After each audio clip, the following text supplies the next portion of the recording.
ازيكم عاملين ايه؟ يا رب تكونوا بخير. النهارده هنعمل بسكويت، بس بسكويت حلو جدا، بسكويت بالقشطه. معايا هنا كوب الا ربع سمنه بلدي، كوب سكر، ربع كوبايه لبن، 3 بيض، و2 باكت فانيليا، وهاخد معلقه بس من بيكنج باودر، وهنا كوب قشطه. اوكي. طبعا السكر اللي عندي مش مطحون. هعمل ايه؟ هضيف هنا كده، وهضيف ربع كوب لبن عليه، وهدفيه وهقلبه، وهنيجي نشوف هنعمل ايه. دفيت اللبن ما سخنتوش، وقلبت في السكر. شايفين بيضة دافي، بس انا عندي القشطه مطلعاها من التلاجة، يعني القشطه ساقعه جدا.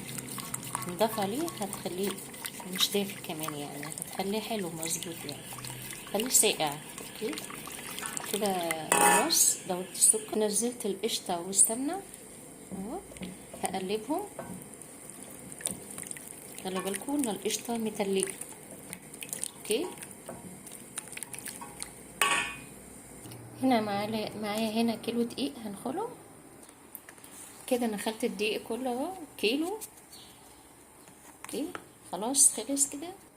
كده نزلت معلقه بيكنج باودر اهو، معلقه واحده صغيره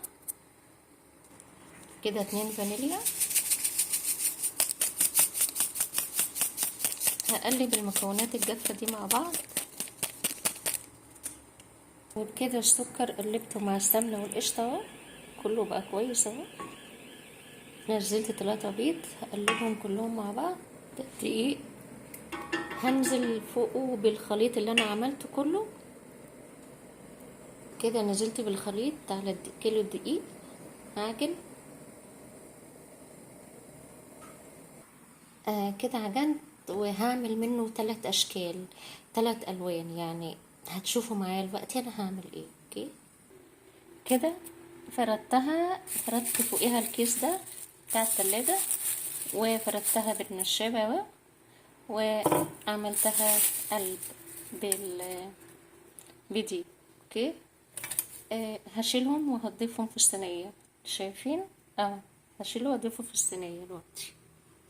عايزه اقول لكم على معلومه، انا ضفت معلقه ماء الورد اللي ريحته حلوه جدا عشان البيض، وضفت الفانيليا. اوكي. طبعا الصينيه مش بتنزلي فيها زيت، بتنزليه كده من غير. لو عايزه تنقشي البسكويت قبل ما تقطعيه اعمليه كده معلقه صغيره بتاعه الشاي. اوكي اهو. بعد كده اعملي بالقلب زي ما عملته هنا كده. اوكي كده. هنعمل نوعين كمان من البسكويت. اوكي. هقسمهم نصين، وهتشوفوا معايا انا هعمل ايه. يعني واحده صاحبتي عايشه في الامارات كانت قالت لي على الطريقه دي، حلوه جدا على فكره، جربتها قبل كده كتير. ودلوقتي عايزه اقول لكم انا ضفت كمان نص كوبايه قشطه ملحوظه، معلش. خلاص. طبعا هقسم دولي وهضيف حاجات عليهم ونعملهم نوعين كمان. كده ضفت معلقه صغيره كاكاو على قطعه عجينه، هعجنها. لو لقيتها ناشفه في ايدي هضيف لها شويه لبن صغيره، معلقتين كده. ضفت لها معلقتين لبن صغيرين، معلقه الشاي، وعجنتها. يلا بقى نشوف هنعمل ايه. ده طبعا التمر، كنت بشيل الحاجه بتاعته، اغسلها واعقمها كويس قوي في الخل، وبعد كده ايه هشتغل بيها. شايفين يا بنات بلفها في ايدي كويس قوي، واضيف عليها حته عجينه من ورا بالشوكولاته، واعملها واجيب بتاعه البلحه، القمع بتاع البلحه، والزقه فيها. خلاص كده هنشتغل على كده، بس هي بتاخد وقت، بس مش مشكله برضه، هتفرح اولادك يعني. وبكده عملت طبق. لو عايزين تضيفوا لون اصفر ضيفوا. اوكي. لسه هنعمل لون تاني بقى. ضفت شربات هخلي لون احمر. وبكده خلصت الكيلو بسكويت، وطلعت صينيه كده. طلعت صينيه اهي كده. طلعت البسكويت صينيه اهي، حلوه جدا. شايفين تحفه. لما اطلع التاني عشان انا بس بطبخ عشان الفطار، والتليفون خلص شحن، هبقى احط لكم صوره بره عشان تشوفوه. اوكي.